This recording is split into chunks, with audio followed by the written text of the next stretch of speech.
নমস্কাৰ বন্ধু বান্ধৱীসকল, দেওবৰীয়া ভাত সাজত আজিনো কি বনালোঁ চাওঁ আহকচোন। এয়া পুঠি মাছকেইটা নিমখ হালধি সানি একেবাৰে ফ্ৰাই কৰিয়ে ৰাখি দিলোঁ, কিয়নো সোনকালে বেয়া হৈ যাব পাৰে।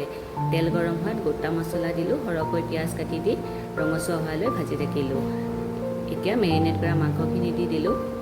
লোকেল চিকেন হ'লে মই অলপ পাতলীয়া জোল হ'লে খাই ভাল পাওঁ। এয়া গুড়ি মছলা দিলোঁ, জালুকৰ গুড়ি অলপ সৰহকৈ দিছোঁ, কেইটামান নৰসিংহৰ পাত, তেজপাত আৰু এটা বিলাহী দি কম জুইত মাংসখিনি ভাজি আছোঁ। মাংস আধা সিজা হৈছে, এতিয়া অলপ অলপকৈ পানী দি ঢাকন লগাই দিম। তেনেদৰে মাংস ৰেডি হৈয়ে যাব। দুপৰীয়া ভাত সাজো সজাই লৈ আহিলোঁ। পুঠি মাছ ভাজি, শাক ভাজি, আলু ভাজি, লোকেল চিকেনৰ পাতলকৈ জোল, লগতে থেকেৰাৰে বনোৱা মাছৰ টেঙাৰ জোল। ভাত সাজনো কেনেকুৱা লাগিছে ক'বচোন বাৰু দেই। আজিলৈ আহিছোঁ।